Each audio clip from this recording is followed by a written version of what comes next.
Good morning, everyone, and happy Sunday, November 4th, 2018. I'm Riley King, and welcome to the Riley King Newscast right here on the Riley King Network. Let's begin. First up, police shooting near Dartmouth campus was random. Suspect arrested. Let's take a listen to the video from WMUR News 9, Siobhan Lopez.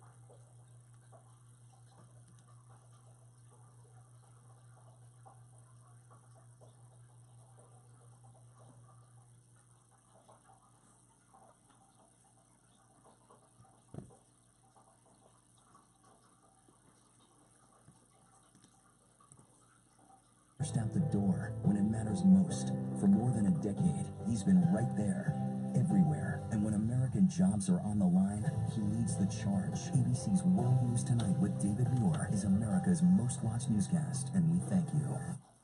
The Dartmouth College campus getting back to normal after people in the area were told to shelter in place after a 19-year-old was shot in the back just off campus on School Street. That victim is in stable condition. We were just hanging out in a room when we all got the alert about just stay where you are. We didn't really know how to take it. We were just like, what's going on? It was crazy because I never expected it to happen here in Hanover, to be honest.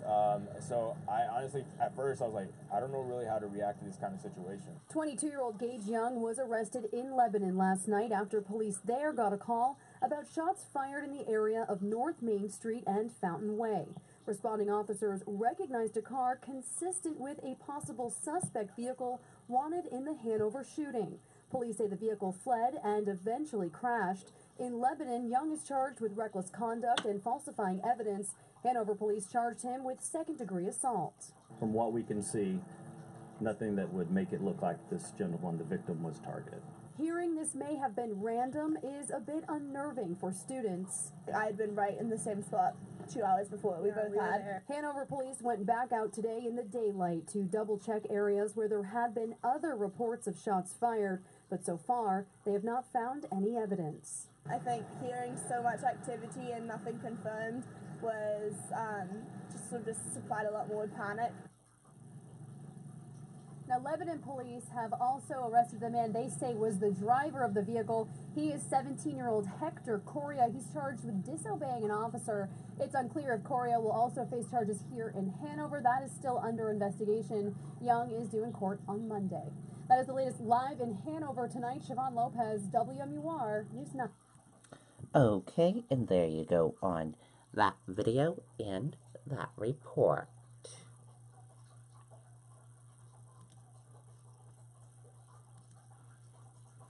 Alex Cora, Red Sox welcomed with cheers in Puerto Rico. Let's take a listen to the video from WCVB Boston.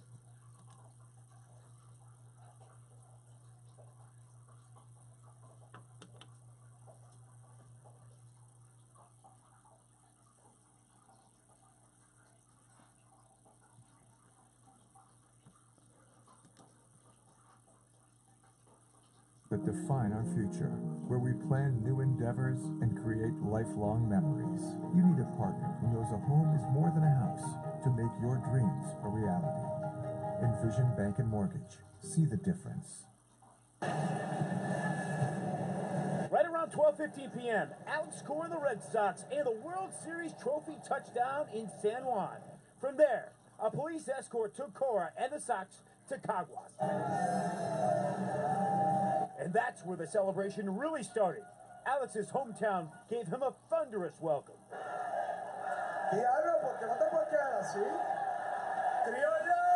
To tell in front of everybody how much I love my family, what they mean to me, that was like the coolest moment of the whole postseason. Mi familia, increíble. Did you get a little emotional? I did. I had to take a step back. I had to take a step back. I admit it, yeah. And that's not all Alex shared with us when we sat down with him one-on-one. We talked about what it means for him, becoming the first Puerto Rican-born manager to win a World Series. Don't get me wrong. I know where I'm from. I know it. I know what it means. I know that there's not too many minorities managers in the big leagues. But if you start looking yourself like that, you're going to limit yourself. We also talked about what this island went through after Hurricane Maria and how far they've come since he and the Red Sox visited last January with a plane full of much-needed supplies. I think it was a great start to a historic season, and actually this is the best way to end a historic season. Historic indeed. The Red Sox won 108 games during the regular season. If you count the postseason all the way through the World Series, 119 games. Just an incredible day here in Caguas, Puerto Rico. Reporting from Puerto Rico, Duke Castiglione, WCVB, News Center 5. Okay, there you go on that video and that report. Very cool indeed.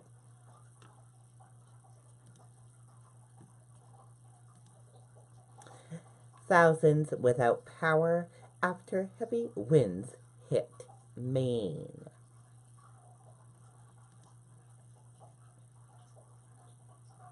Central Maine Power reports over 30,000 customers are without power after heavy winds sweep through Maine Saturday evening. Overall, close to 70,000 customers across the state are without power. Winds will continue to diminish overnight and into Sunday. We will provide updates to power outages as they become available.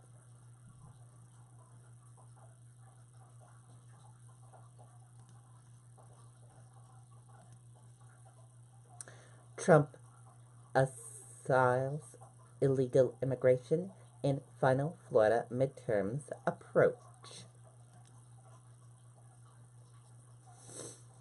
Let's take a listen to the video from ABC News. Is this a test? No. Do you like getting stuff you like for free? Yes, this feels like a test. It's not. Get 6 months free Apple Music on the network you deserve. Switch now and get $300 off our best phones. We have just 4 days left until the midterm elections, and enthusiasm and engagement appear to be at record highs. Karen Travers is outside the White House for us. Karen, I know the president has been hitting the campaign trail hard. He seems to have settled on a closing argument. Yeah, this closing argument from the president, Diane, is focused entirely on illegal immigration. The president talking about what the White House says is a crisis at the border. And the White House is hoping that this issue revs up Republicans. And that's why you see him out there every day on the campaign trail. And now here at the White House also talking about this issue. Yesterday, the president made a series of statements on this. Take a listen to what he had to say. If you don't want America to be overrun by masses of illegal aliens and giant caravans, you better vote Republican. These courageous Americans did not shed their blood, sweat, and tears so that we could sit at home while others tried to erase their legacy, tear down our history, and destroy our proud American heritage. We didn't do that. So this isn't an innocent group of people. There's a large number of people that are tough. They've injured, they've attacked, and the Mexican police and military has actually suffered. And I appreciate what Mexico is trying to do. We're putting up massive cities of tents. The military is helping us incredibly well. I want to thank the Army Corps of Engineers. They've been so efficient, so good, so talented. We have thousands of tents. We have a lot of tents. We have a lot of everything. We're going to hold them right there. We're not letting them into our country.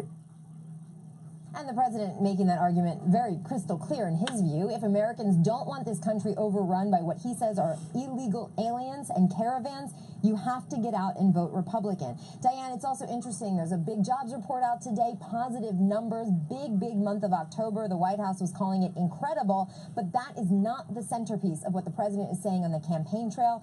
And many critics are saying he's talking about this caravan and these immigrants to stoke fear, to really scaremonger people and get them out to the polls based on what could be false statements. Yeah, Karen, we're going to talk about that jobs report with Rebecca Jarvis in just a little bit. It is interesting that the president isn't focusing on that, but there seems to be a lot to unpack in what he's actually saying. You know, with the exception of Native Americans, we are a country of immigrants. So what does he mean when he's talking about people destroying our heritage or erasing our legacy?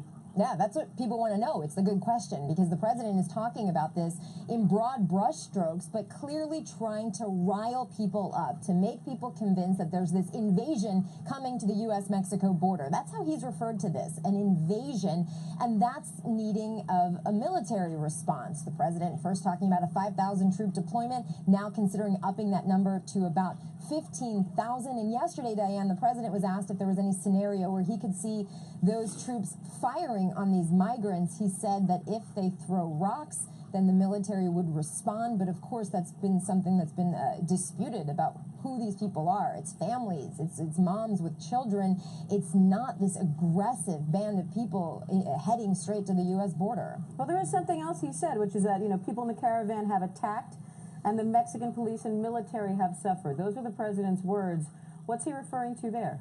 Yeah, he's referring to some of the skirmishes that we've seen, but our reporting from down there has been that that's not defining these groups of people as they're making their way through Mexico. But that does not seem to matter to the president right now. He is keying in on that to justify his use of sending the military down to the border. And again, this all gets back to using fear as a motivator to get people to the polls instead of using the jobs report, instead of using health care. This is the message that the president has centered on. And I think it's also notable, yesterday the president was talking about an executive order going after asylum seekers. This was not something he signed yesterday. It's not something that's finalized. He says he's still working on it. But Diane, the president came out yesterday to say that going forward, only people that cross the border lawfully at official points of entry will be allowed to seek political asylum. That would be a big change from the current law. But again, notable, he didn't sign anything. This didn't happen yesterday, but he certainly wanted to come out yesterday, talk about it very forcefully, and use it as another critical talking point to get people out to the polls. All right, Karen Travers from outside the White House. Thanks, Karen. Okay, and there you go on that video and that report.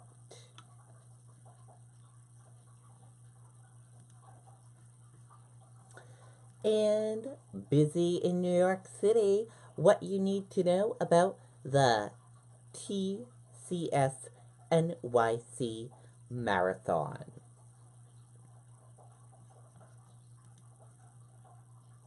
Let's take a listen to the video from Eyewitness News, ABC 7. Holiday season makes us feel all the feelings. Generosity, love, intense jealousy. Especially if you're Matt L, who said, I bought the large suitcase for my girlfriend and I'm hugely jealous of it. Hers glides effortlessly around airports, hotels, and cobblestone streets while I'm stuck hauling mine around like a Neanderthal, dragging a bag of stones. Might I suggest the green bag for you, Matt? Envy suits you. Roll on over to awaytravel.com because this holiday season, everyone wants to get away. An unprecedented NYPD security as 51,000 runners and more than 2 million spectators prepare for the TCS New York City Marathon, now just hours away.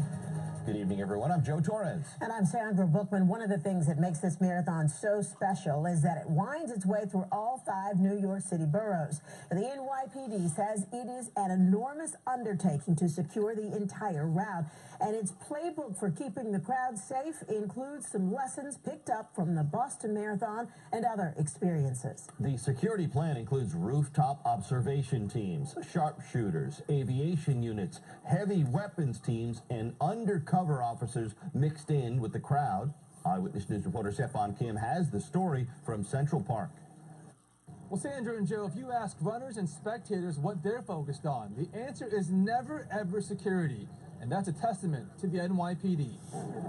When you step into the mind of a seasoned veteran marathoner, whether you're from Montclair, New Jersey, it's not as flat a race as some. It's really hilly, actually. Or from Virginia, their focus. The hills. I'm a little bit nervous about the hills. But I've had a great coach, and I think I'm just going to slice it up into pieces and do the best I can. And if you step outside their minds, what they notice along the route, Use the energy from the crowds. what they don't notice is this.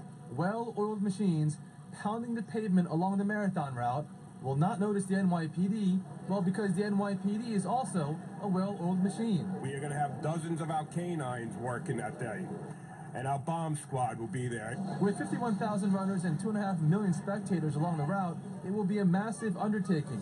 Blocker cars and concrete barriers are already in place, heavy weapons teams too. The NYPD will literally have eyes everywhere. On Sunday, you are going to see thousands of cops lining the route. There will be a lot of police officers that you won't see that'll be out there. So a lot of visible, a lot of not visible. I don't notice them. They are so good at being there, but not, being in your face. And I feel so protected and so grateful for them. Police officials, of course, are encouraging everyone to be vigilant, but they're also reminding everyone what this is all really about. It's about competition and sportsmanship. So have a good time. Outside Central Park, by the finish line, Stefan Kim, Channel 7, Eyewitness News.